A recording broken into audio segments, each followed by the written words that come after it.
All right, let's kick things off. We're diving deep into Reconstruction today, a time that really reshaped America. A truly pivotal era. We're looking at an episode of American History Tellers, specifically those years right after the Civil War. So much change happening in the South. Absolutely. And of course, we're going to zero in on the experiences of Black Southerners, navigating their new freedom, their newfound political power. And of course, the persistent resistance they faced. It's like a complex story, for sure. Yeah, full of contradictions. One of the first things that jumped out at me from the podcast was the story about streetcar protests. Oh, in New Orleans? Yeah, in 1867, Black veterans just fought for the Union, demanding equality. Like in everyday spaces. Right, on streetcars. Powerful symbol. It really is.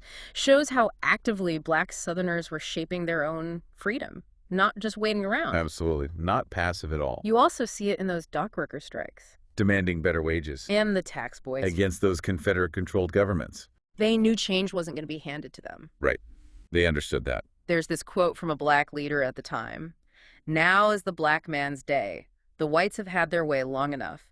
Now is our time." It captures that sense of urgency. Totally. And determination. So then you have the Reconstruction Acts. Passed by Congress in early '67. Restructuring the South. Military control. Rewriting state constitutions. Black men getting the vote. Ratifying the 14th Amendment. Big changes. A chance for Black Southerners to really shape their own destiny. For the first time. The podcast talks about this huge voter registration campaign, the Army and the Freedmen's Bureau leading the way. Monumental effort, for sure. Logistically, I mean, how did they even manage that, registering so many people? It was a huge undertaking. And think about the literacy levels at the time. Yeah, that's true. And the threats. Oh, yeah. The intimidation. From those opposed to Black political power. It was a volatile environment. But the Army, the Freedmen's Bureau, they had to navigate all that. Educate people about the process. Exactly. And it wasn't just individuals, right? There's the Union League. Oh, yeah. The podcast talks about them like these secret groups. Almost like a secret society. Mobilizing Black voters, educating them, lots of rituals, oaths. Building solidarity. Why so secretive, though? Just for protection. Protection was a big part of it. Right. The threat of violence was real. Yeah, simply gathering to discuss politics could be dangerous back then. But it was also about community. I see. Building a sense of shared purpose, a space for Black Southerners to find their political voice. Prepare for this new landscape. Absolutely. And then you have the opposition, the scalawags, the carpetbaggers. Like weaponizing language. Trying to discredit anyone who supported Reconstruction. Sadly, a tactic we still see today. It is, yeah. So scalawags, they were Southern whites who sided with Republicans. Some maybe thought opportunity. Economic opportunity. Others genuinely believed in equality. Right. And carpetbaggers were Northerners who came south after the war. Some with good intentions. Helping with rebuilding efforts. Others perhaps looking for personal gain. The point is, these labels were meant to divide. Undermine that interracial coalition. The one that was forming. Exactly. The podcast even talks about Tunis Camel. Black minister. Tried to establish a settlement for freedmen on a Georgia island. He ended up a state senator. Key figure in the Union League. His story really seems to embody this whole era. Fighting for land ownership. Advocating for political rights. The multifaceted nature of Black aspirations. Yeah, it's not just about legal rights. It's about economic empowerment, social inclusion. Reshaping the South. Absolutely. His fight for land ownership. It speaks to that desire for self-sufficiency.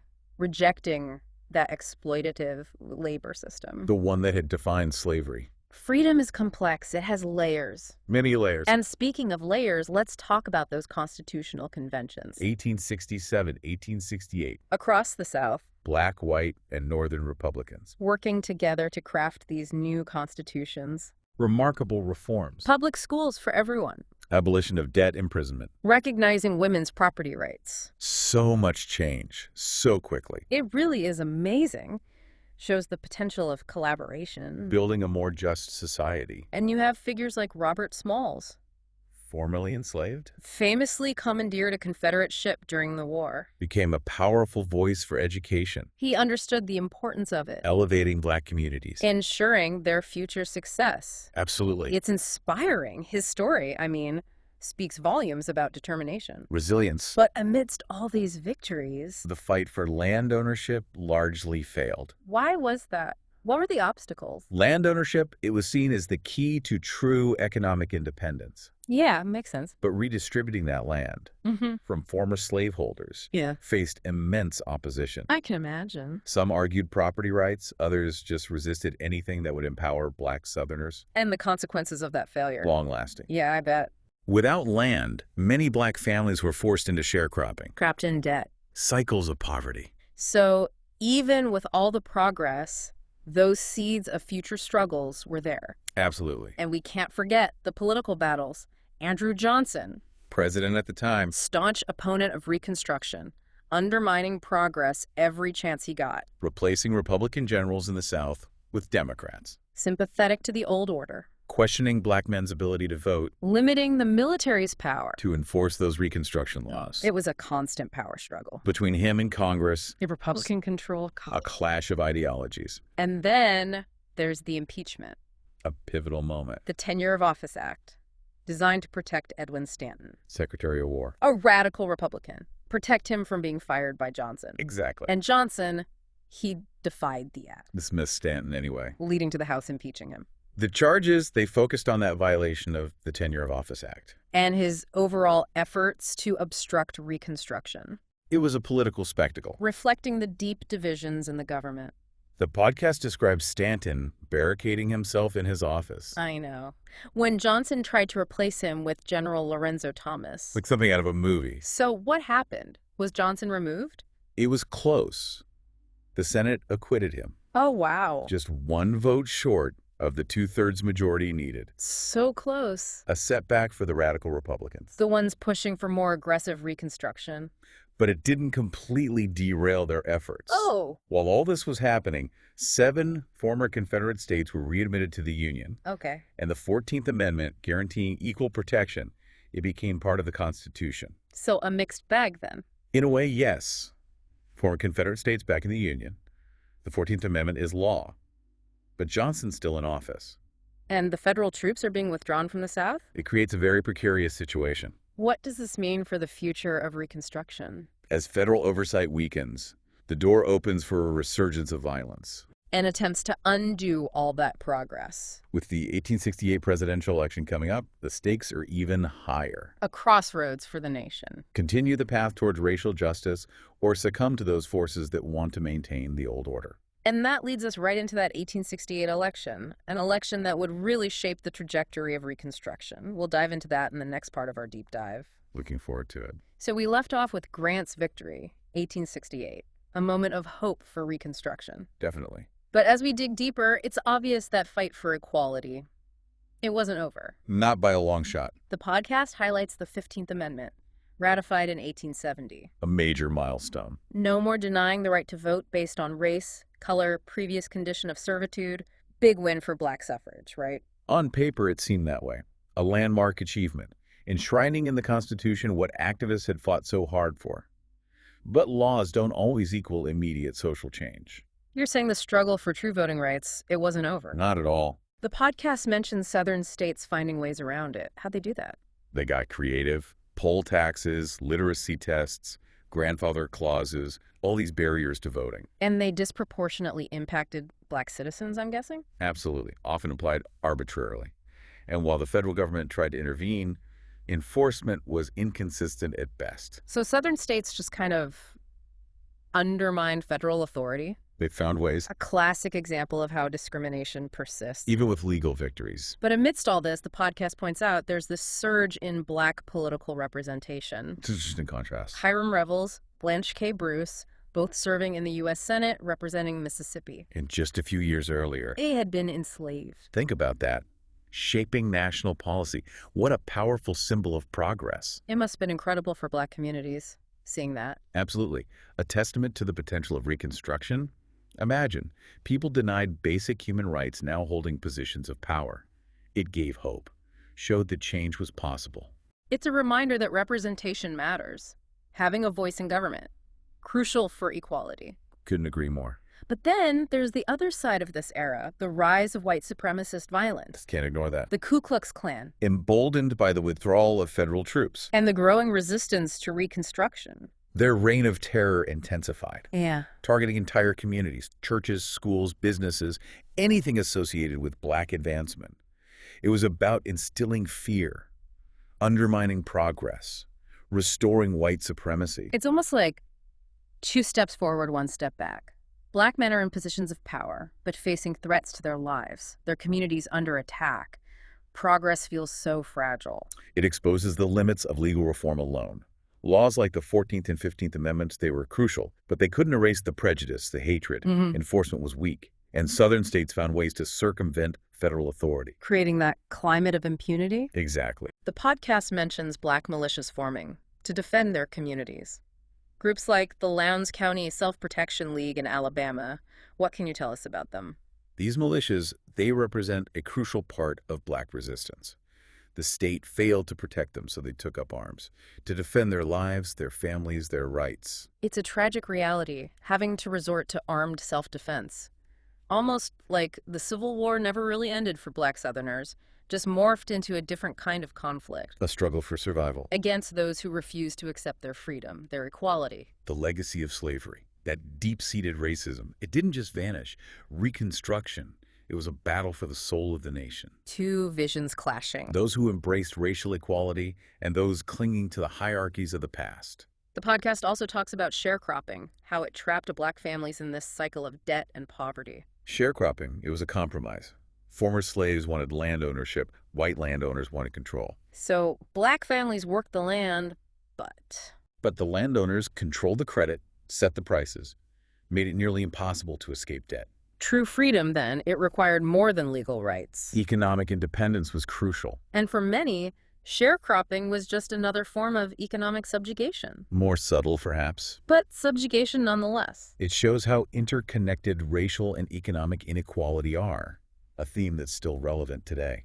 And then, as we get to the mid-1870s, the podcast suggests this shift in the national mood. The North's commitment to protecting black rights, it started to wane. Was it just fatigue, like the podcast suggests? Fatigue played a role, sure, but there were other factors. Like what? Economic crises, political scandals, they diverted attention, Reconstruction wasn't the priority anymore? and the rise of industrialization, westward expansion, they shifted the focus of national politics. Away from the South. Even the Republican Party, the champions of radical reform, they became divided.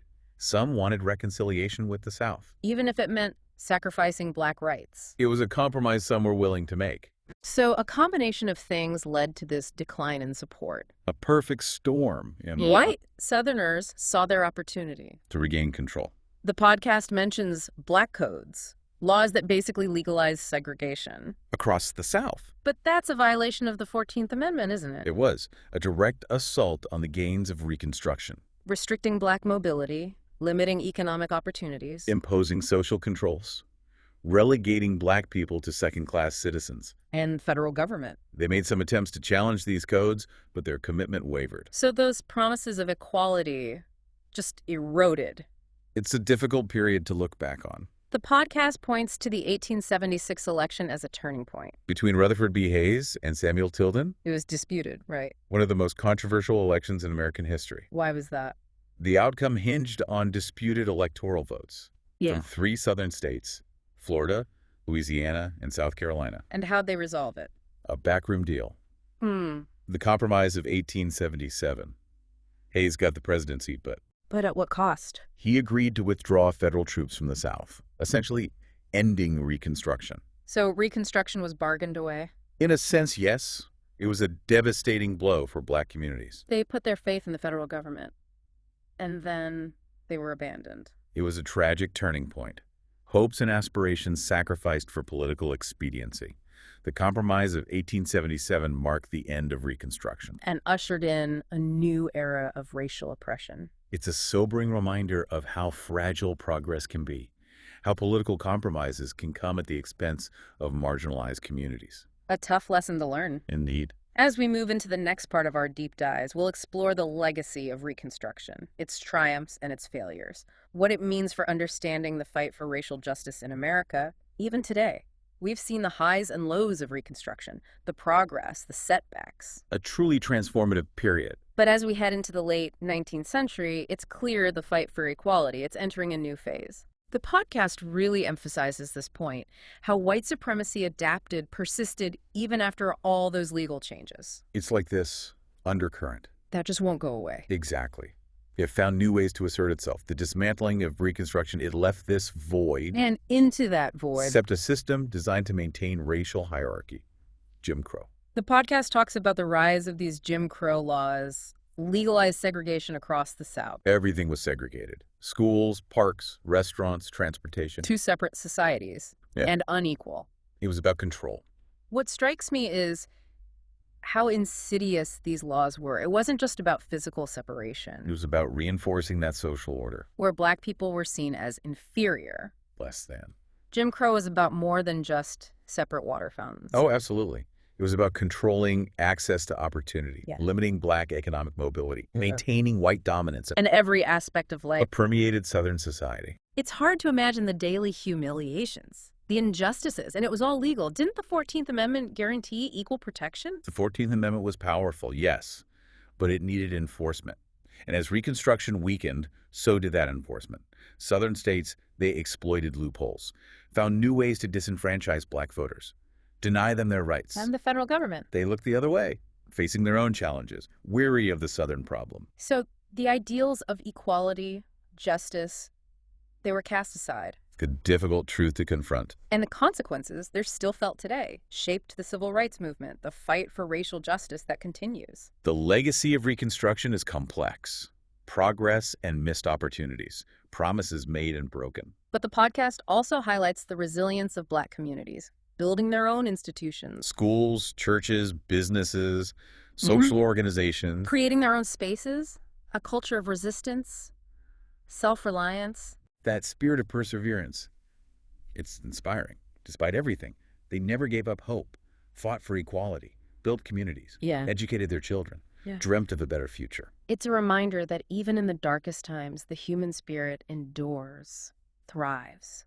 Makes me think about the legacy of this era, how it shapes our understanding of race and equality today. The echoes of Reconstruction are everywhere. The fight for voting rights, against police brutality, the demand for economic justice, all rooted in this period. So what are the key takeaways for our listener as we wrap up this deep dive? Well, first, I think it's important to remember that Reconstruction isn't just a historical event. It's an ongoing process. That fight for racial justice in America, it didn't end in 1877. It's still happening today. We need to understand the complexities of this era, the good and the bad, the promises kept and the ones broken. And we can't ignore its lasting impact, both positive and negative. It's been a heavy topic, It is. but so important. Absolutely. It's left me with a lot to think about. How we learn from the past to create a better future. Knowing what we know now about the missed opportunities, the tragic consequences. What can we do differently? How do we make sure those mistakes aren't repeated? That's the challenge before us. It demands our attention, Mm-hmm. our engagement, our unwavering commitment to justice. We can't dwell on the past, but we have to learn from it to illuminate the path forward. Well said. Thank you for joining us on this deep dive into Reconstruction. It's a story that's still being written, and it's up to all of us to ensure it ends with justice and equality for all.